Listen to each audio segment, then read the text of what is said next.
Hello and good evening. My name is Catherine and I work with SEB Housing. This is the information session for the 80 affordable rental housing units at Hanover Colony Place in Plymouth. And the purpose of this session is to give a little bit of information on the available affordable units. We're also going to cover the application, the eligibility and lottery process, and what to expect after the lottery. So as you came into the Zoom session, you were muted, so you are still encouraged to ask questions. You can either type them into the chat through Zoom, or I'll be asking if anybody has questions at certain points during the session too, so you could unmute yourself to ask the question. This is being recorded, as you also heard when you entered the session. It's going to be available on our YouTube channel for anyone who wants to take a look at it after tonight. If you think of questions after tonight's session and you want to get in touch with us, you can do so by emailing us at info@sebhousing.com. That is the easiest way to get in touch with us, probably the quickest response, but you can also call us at the number on your screen if you have any questions as well. So are there any issues viewing the screen that I'm sharing right now or anything like that before I get started? All right, good. So just a little bit of background information on who we are. So SEB Housing, we're an off-site consulting group for affordable housing. We're not the on-site management team. We're not the leasing office at Colony Place. We've been hired by the developer to market the affordable units, conduct this information session, collect and review lottery applications to determine applicants' eligibility before we actually run the lottery. So in the initial phases of this process, we at SEB Housing would be your main contact rather than the leasing office, but then further along in the process, the on-site leasing team at Colony Place would be your contact. So two broad steps in the process. The first is to apply for the affordable housing program. And during this step, you'd be in touch with SEB Housing. Like I said, we can answer any questions you have on the affordable housing program. We're going to review and determine whether or not you're eligible for the lottery by taking a look at your application and supporting documentation. And then if you're eligible, you're going to be entered into the lottery, and we're going to give you a position on the waiting list. The second step in the process is when you're going to be in touch with the leasing office. And the lease screening that they do is separate from the screenings that you'll have with SEB Housing. So the lease screening might include credit history, rental history, background checks, that sort of thing that you would expect from any property owner. And then so once approved, you're going to be working with the leasing office to reserve and lease an apartment. So if you haven't already, you should check out our listing for Colony Place on our website at sebhousing.com. There's an affordable housing opportunities page, and if you select I want to rent, that's where you're going to find Hanover Colony Place, and you'll be taken to a specific page for this property. It's going to have downloadable versions of the application and the information packet. And that information packet contains most of the material I'm going to be covering during tonight's session. I won't have time to cover everything that's in there, but I'm going to be reviewing the main points. So it's still recommended if you are interested in applying that you take a look at that information packet, even if you are at the session tonight. So if you do choose to submit an application for Colony Place, you're going to first need to complete the lottery application that's on there. You're going to submit it to us in one of several different ways, whatever is easiest for you. You can email it to us at info@sebhousing.com. You could fax it to us. The fax number is on the first page of the application. You can send it by regular mail, or if you happen to be in the Needham area, that's where our office is located.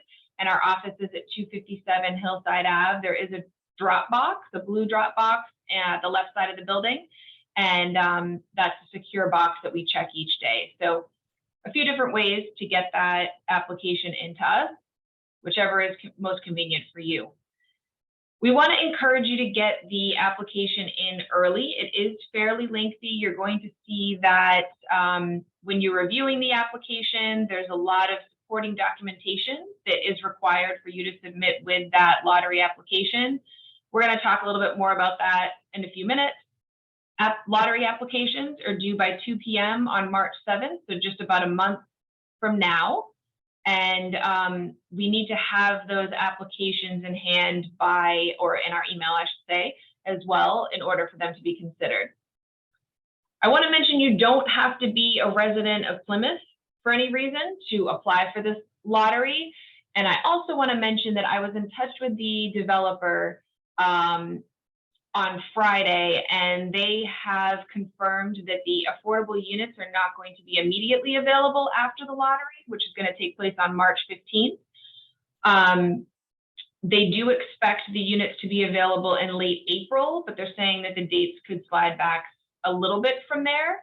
So just know that although the lottery is going to be held about 6 weeks from now or 5 weeks from now, you potentially would not be able to have a move-in date at Colony Place until late April at the earliest. A little bit of a delay there. So just some background information too on the property. There is a website that's on your screen now, hanovercolonyplace.com, that has some, I believe there's some floor plans on there and maybe some information that is not in our information packet, pictures, information about the community that you might want to take a look at. So check out that website. But Colony Place itself, it's a brand new 320 unit apartment community located in Plymouth. It's going to have 4 elevator service buildings. There's 80 affordable units made available through this process. They're located throughout the property, throughout the 4 buildings. And the units, those affordable units, are going to be available to households earning no more than 80% of the area median income. The affordable apartments are going to be available in a number of bedroom sizes. They're located, like I said, throughout the development. The finishes are identical to the market rate unit. No one would know that it's a affordable unit from the outside or the inside. The kitchens themselves have a breakfast bar, stainless steel appliances, stone countertops. The living areas have high ceilings, 9-foot ceilings. The bathrooms include a tub, stone countertops again, tile flooring. There is a washer and dryer in each unit, which is great. The affordable units are going to be offered in 1, 2, and 3 bedroom apartments. There are 46 total affordable 1-bedroom apartments, and those each have 759 square feet, and they're going to rent for $1,826. 3 of those 1-bedroom units, those affordable units, are built out to be accessible for persons with disabilities. There are also 26 2-bedroom affordable apartments, and those all feature 1,333 square feet, and they're going to rent for $2,167.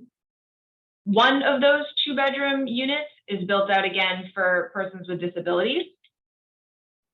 And then there's 8 total 2-bedroom affordable units, and they all feature 1,468 square feet, and they'll be renting for $2,480. One of those affordable units, one of those affordable 3 bedrooms, I should say, will be built out for persons with disabilities. And so these rents are considerably less than the rents that will be charged for the market rate units within the development. This particular affordable housing opportunity is not subsidized housing. So the affordable rents are not set based on the applicant's income. So if your income goes up or down during the year, the rents are still going to stay the same because it isn't subsidized. It's a different type of affordable housing program. So the rents are set using a formula that's based off of the Housing and Urban Development, so HUD's area median income for the Boston area, which is where Plymouth falls. they're set with the idea that they should be affordable to households making up to 80% of the area median income. And they may increase one time per year. And this typically occurs when HUD revises their area median income amounts each spring in April. Advance notice would always be given to tenants whenever a rent increase occurs. And typically they're pretty modest, somewhere between $25 and $75. Rents are never going to change in the middle of your lease term either, so you don't have to worry about that. The affordable units themselves that are being offered at Hanover Colony Place were selected by the owner, and they were approved by Mass Housing as being representative of the building as a whole. So, you know, they're not all the smallest units by any means. They're not all clustered in one location within a certain building, and they're not identifiable as affordable in any way. So since it's possible that there's going to be more interested in eligible applicants than available units, the apartments are going to be made available through this lottery process that I'm describing. And we'll touch on what the income limits and the different eligibility criteria is for the affordable housing program in just a minute. So I've covered some of the logistical information and given a little bit of a basic overview of the unit at Colony Place. Again, just a reminder, if you have any questions, you can either put them into the chat or unmute yourself to ask. I want to put that out there. Hi, Catherine, I have a question for you. As far as the 3-bedroom goes, if you have 3 individual people going in on this 3-bedroom, does that qualify? Because sometimes it's, you know, 2 adults and someone under the age of 18 can be there, but I wasn't sure if it's 3 different people from 3 different families. Yeah, you could. If you're in a roommate situation or something like that, you can. You just want to know that all 3 persons would have to, you know, as a family would have to qualify under the income limits that I'm about to talk about and all of that. So if there's 3 people that have 3 jobs, we're going to gather all of their information to make a determination as to whether or not they're eligible for the program. Yep. Thank you. But yeah, it doesn't need to be children with parents or anything like that. All right. So there's 4 main eligibility criteria that are listed on page 4 of the information packet. The first one that I'm going to talk about is on your screen now. It's the income and assets of each household. So they need to be, in order for you to qualify for this affordable housing program, your total household income would need to be under 80% of the area median income. We're going to come back to that a lot in just a few minutes. The second eligibility criteria is to keep in mind that household priority is going to be given based on your household composition. So when you fill out the lottery application, you're going to have indicated whether or not you were household type 1, 2, or 3. And what a household type means, it's really just tied to the priority that you're going to have for the waiting list. So if you are a 1-person household, you're a type 1 household. And so, for example, if you're a type 2 household, you can apply for a 3-bedroom unit, but you just need to be aware that all type 3 households, the larger households usually, will have priority for that 3-bedroom waiting list. And it's just the idea is that larger households are going to be given priority for those larger units, and so that they're not always taken up by families who are smaller and might not actually need that extra space. And then page 7 of the information packet has more information on those household types. I do also want to mention that for this affordable housing program, there has to be at least 1 person per bedroom. So that means that if you're a 1-person household, you can't apply for a 2 or 3-bedroom unit.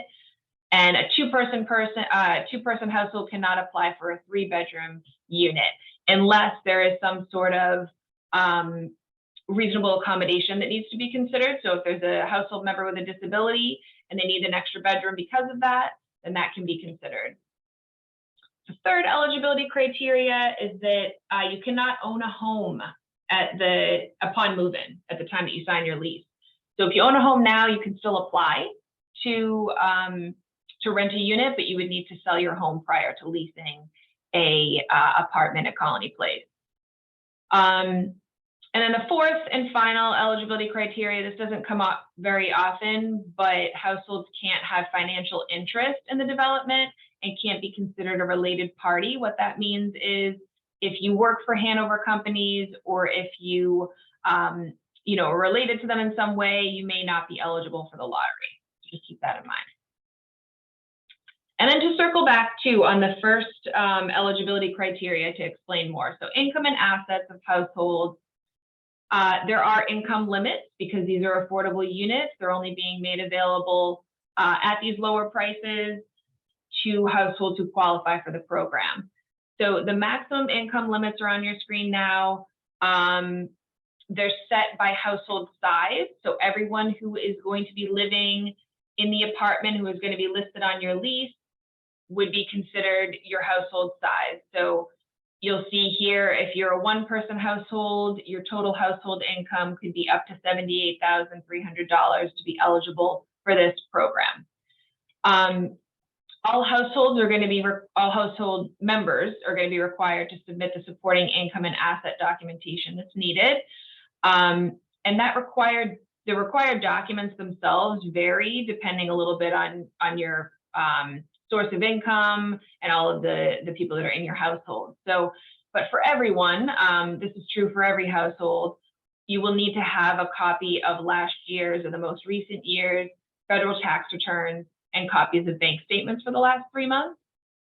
Section 2 of the lottery application you're going to see is very detailed and lists all of the information that you're going to need, the specific types of income sources and if you're working, for example, how many pay stubs we're going to need and all of that. So the application, like I said, is very detailed, but it'll tell you exactly what you need to submit with your application and supporting documentation.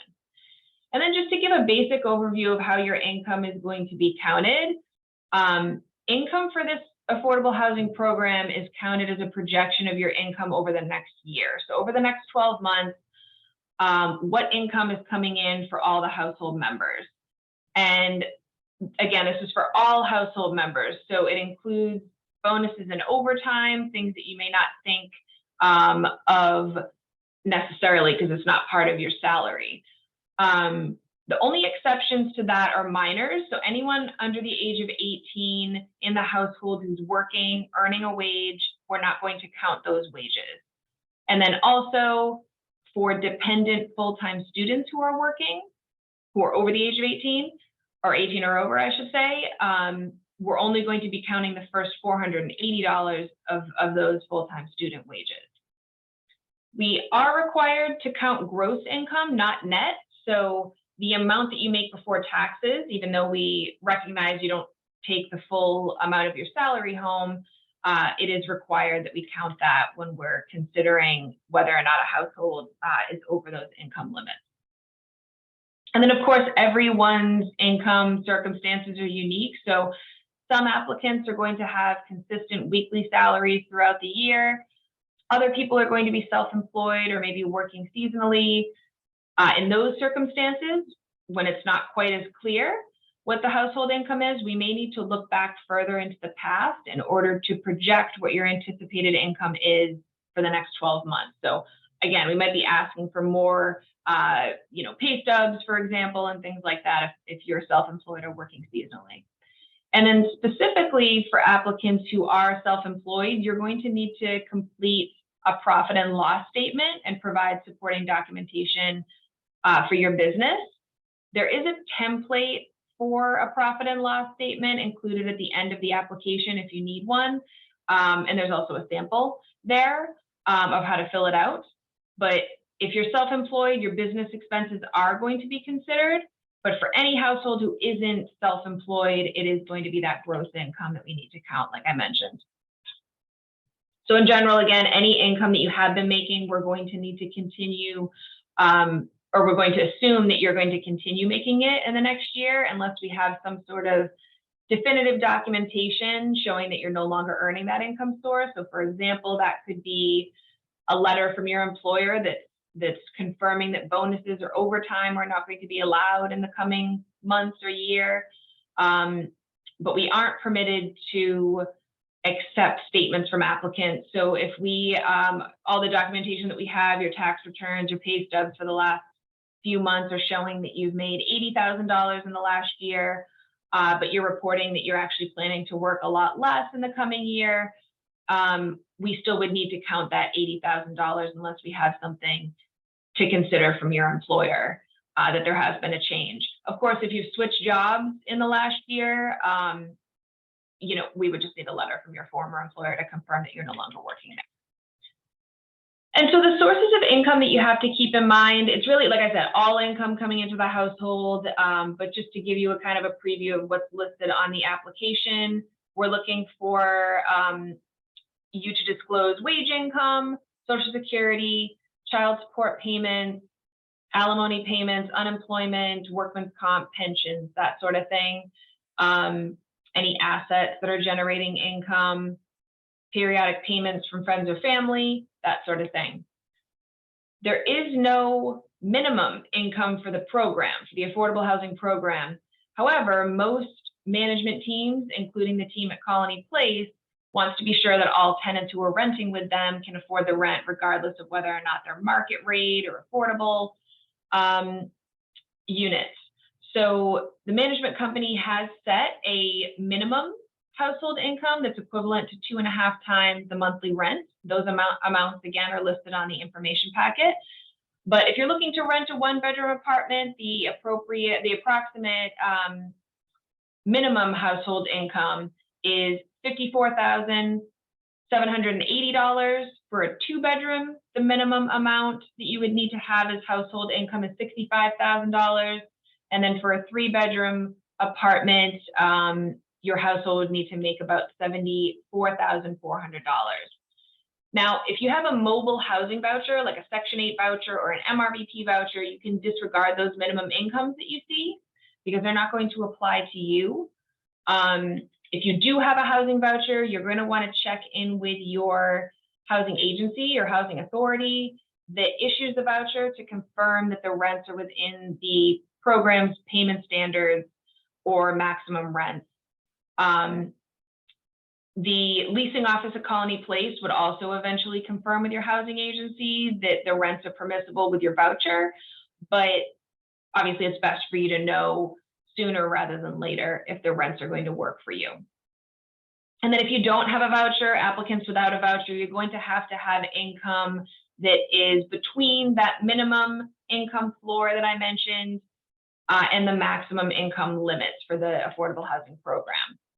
The only real exception to that is that if you're a household who is very close to that minimum income limit and you have some liquid assets that you'd be able to access in order to afford the rent, your application may be considered by the leasing office. It's really the leasing office's decision as to whether or not you are qualified for their lease standards, and those minimum amounts were set by the leasing office, like I mentioned. There is no asset limit for affordable rental opportunities. So you might have significant amount of assets, you might be retired, and you would still qualify for this lottery and the rental unit. We are still going to need to collect all of your asset information though, and the reason behind that is because you could have assets that are generating income, which we need to count towards your income, your total household income. So when we talk about assets, it's not just checking and savings accounts and CDs and things like that. We would actually need to be asking for, the net cash value of your 401k, Venmo, PayPal, that sort of thing. So just keep that in mind when you're collecting your documents. That's all written up on the application, but just to give you a heads up. We don't need information about personal assets like cars or anything like that. All right, so we covered the general eligibility criteria for the affordable housing program. So just a reminder again, if you have any questions, you can unmute or type them into the chat. And then next we'll talk about the lottery itself. All right, so I mentioned earlier, if you're interested, get your application in as soon as possible to get the process started. Also want to mention that you may apply for more than one unit size. So if you think you might be interested, for example, in both a 2-bedroom or a 3-bedroom unit, you can indicate that on your application. There's really no downside to doing that. But there is a potential downside if you only apply to one of those unit sizes, because then if you decide later on down the line, I'm actually interested in a 3-bedroom as well, you'll either be further down the waiting list or those units would have already been leased. So anything that you think you might be interested in, go ahead and mark it on the application as long as you're eligible for it. Once you submit that lottery application, we're going to review it and we'll contact you with any information that appears to be missing or incorrect. So you're going to have another chance to go ahead and correct and resubmit anything that's necessary. Most applicants do not complete a long application like this or submit all of the information that we need on the first try. And there's a couple of reasons for that. The first is just that there's a lot of information that's required. And the second can also be that even if you do supply everything up front for us, sometimes we have questions on it after the fact. So you might have submitted a bank statement and we have some questions on a deposit, or we have questions on your pay stubs. And that's completely fine. You'll be given additional time to complete that application and supply the documentation that we need. But it's just an example of why we encourage you to get your application in as soon as possible if you think you're interested in these units. So then if you're found eligible for the lottery, you're going to be sent a lottery application number in the form of a series of numbers. So that number is what's going to be drawn in the lottery itself. It's just meant to be anonymous. We're not going to be calling your name during the lottery. It's not a ranking of any sort either. It just corresponds with the order in which we received your application. So if you were the first person to submit a complete application for Colony Place, your number is going to be A.001. That letter will be sent to you by email as long as we have an email address for you. And it's also going to confirm whether or not you've indicated that you need a disabled accessible unit. So we have that on file. If at any point during the screening process you're found to be ineligible, not eligible for the lottery, maybe you're over income or something like that, you'll be informed by email as well. And we encourage you to contact us with any questions so we can walk you through it. So the lottery itself is going to be March 15th at 6 p.m. It's going to be in the same format as this info session. I'll have a box next to me. I'll be drawing numbers from the box, holding up the number so you can see your number, see the number that was called, and we'll be recording it so that we have all of the lottery results that we then sort. During the lottery, every lottery number will be called. Sometimes when we think of lotteries, we think, okay, there's X number of units. There's only going to be that number of people drawn or numbers drawn out of the box. That's not the case here. We draw every number because what the purpose of the lottery is for us to establish the waiting list for the different units. And we're going to have a 1-bedroom waiting list, a 2-bedroom waiting list, a 3-bedroom waiting list in this case. If a type 1 household is drawn first in the lottery for a 2-bedroom unit, for example, they're still going to be behind all type 2 households on the 2-bedroom waiting list. So in general, it is more beneficial to you to be called early in the lottery, but it's not necessarily the deciding factor on whether or not you'll be moving forward in the process to lease one of these units. Because again, we have to sort the results after the fact. So on the night of the lottery, you won't know where you stand on the waiting list, but we do get an email out to you usually later on that night, if not early the next morning, so you know where you stand, and the waiting lists themselves are attached to that email. So you want to keep in mind too that if your number was drawn way down in the lottery, you're not one of the top households, you still don't want to lose hope about being able to rent one of these units, because the people in front of you also need to qualify for lease eligibility with the leasing office. So there's still a couple steps to go after the lottery. And like I said, after the lottery itself, we'll be populating the waiting list. typically we have that information ready for you the next morning, and we'll send all of the information on next steps by email, or if you don't have an email address, we'll send it in the mail. Again, when you're reviewing that email, you want to just confirm what your lottery application number is. You're going to see where you fall on the waiting list, and then you'll have a better idea of where you are in the process, if you're going to be able to move forward, and you can then apply for the lease. So at that time, we're going to connect the top households with the leasing office. So your contact information will be provided to the leasing office at that time, and they'll be giving your contact information, you'll be giving theirs. And step 2, which is applying for the lease, can then begin. I have something in chat here. Okay, so Anna asked what's local preference. So there is no local preference. If I said that, I apologize. There's no local preference in this lottery. Sometimes there is, and what local preference normally means when we do these lotteries is that households living, working, or a household member going to school in Plymouth would have first eligibility or priority on these waiting lists. But that's not the case here because there is no local preference for this lottery. So even if you live in Plymouth, you're not going to have a higher position on these waiting lists because of that. And then Inga, you said you had a question about minimum income, so go ahead and unmute yourself if you want. Hi, yes, thank you, sorry. How much can you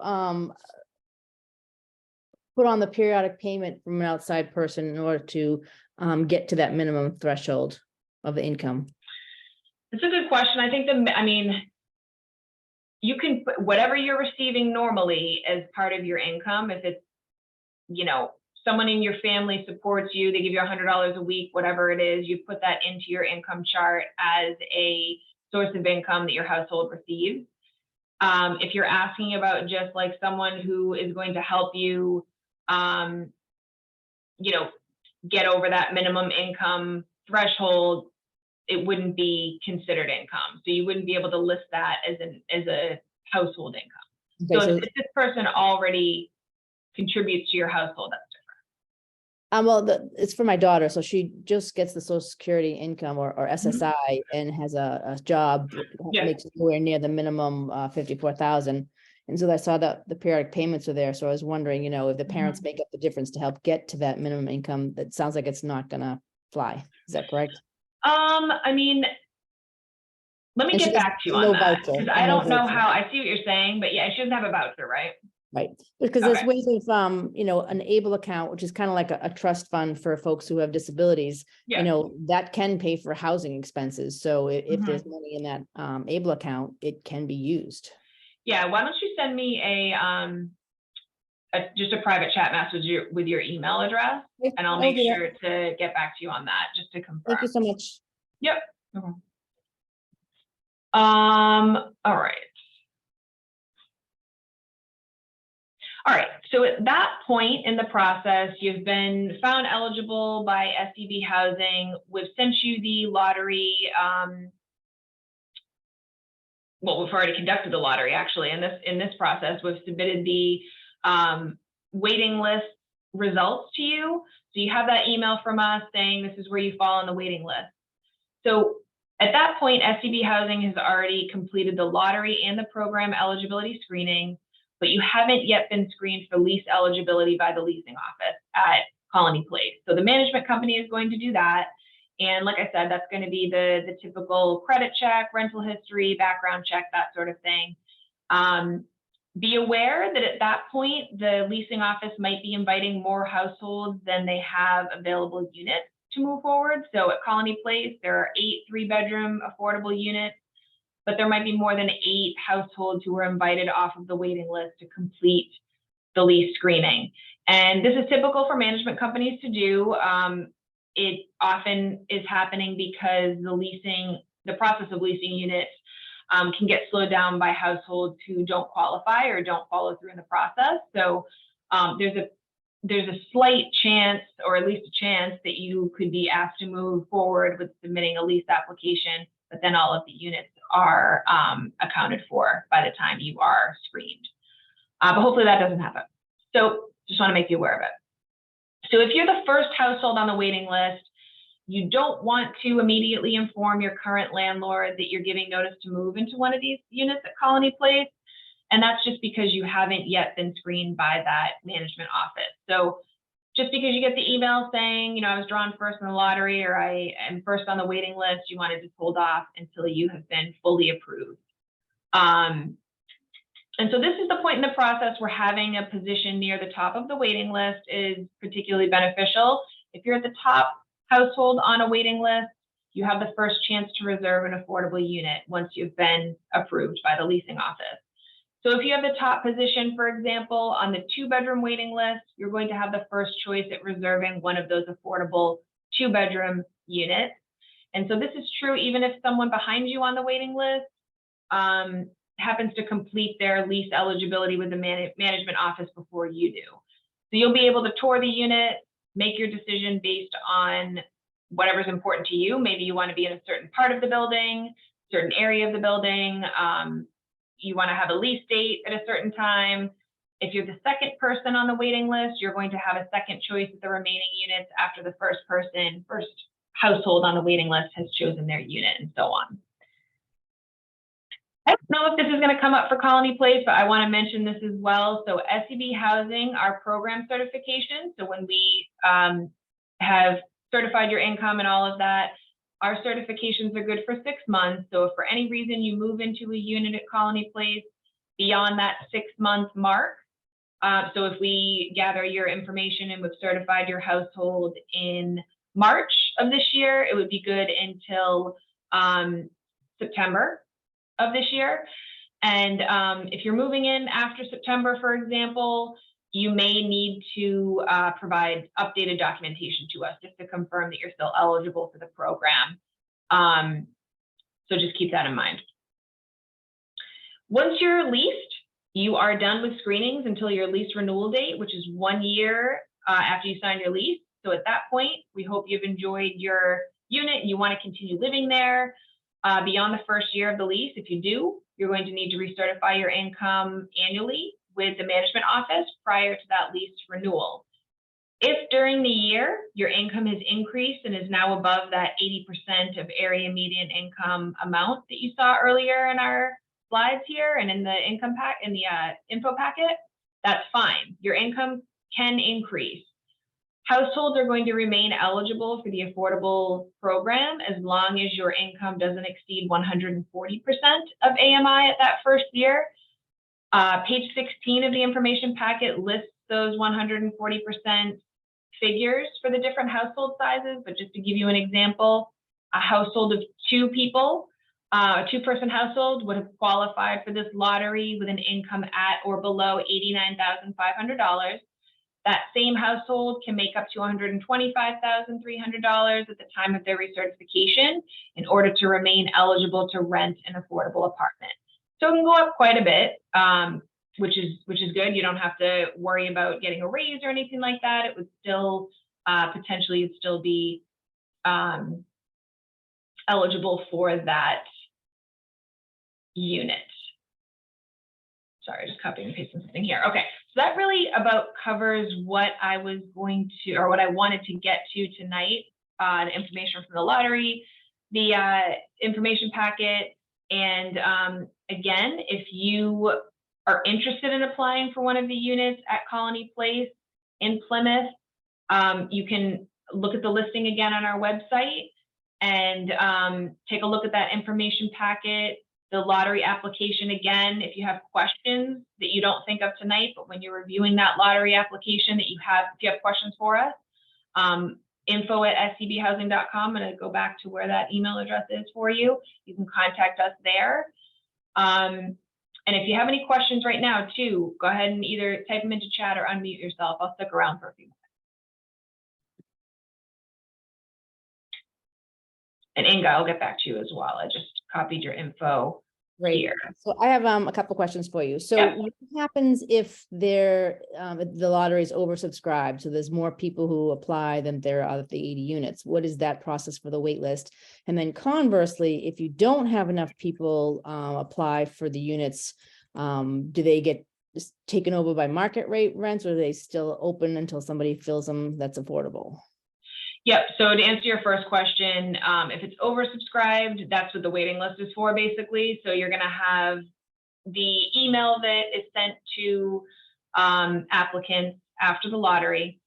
It will have the waiting list, and it'll say how many units there are. So there's 8 3-bedroom units, for example, that are affordable at Colony Place. There'll be 8 people on that list that are highlighted in green. Those are the people who are definitely moving forward to lease screening because there's 8 units. And then maybe there'll be some other people who aren't highlighted. But if you're further down the list, say you're number 10 or something, and 2 people ahead of you don't follow through with the process, either because they're not eligible or because they are no longer interested, for example, which both happen all the time, then you're going to be asked to move forward. It'll just be like a week or 2 later. Right. So the leasing office is required to go in order of the waiting list, but they almost always need to screen more people than units to get them filled. Right. And then if there's not enough people, no, the units always will stay affordable. They just have to continue outreach and marketing for the units. They'll stay affordable. It's required that this number of units remain affordable. So yeah, so if there's 8 3-bedrooms, I keep coming back to that as an example because I know it off the top of my head, but there's 8 3-bedrooms. If there's only 3 applicants who applied and they're eligible for a 3-bedroom unit, those 3 people are definitely moving forward to lease eligibility. And as long as they're eligible, they'll be able to choose from those 8 units. They'll move in. And like I said, the marketing will just continue to try to get those other 5 units filled with households that are eligible for the program, the affordable housing program. Thank you. Yep. Anyone else? All right, well, thank you for joining in. Again, any questions after tonight, just go ahead and either call or email us. And once again, the application deadline is March 7th. So just about a month away for you to gather all that information and submit the application to us. Thank you, guys. Have a good night.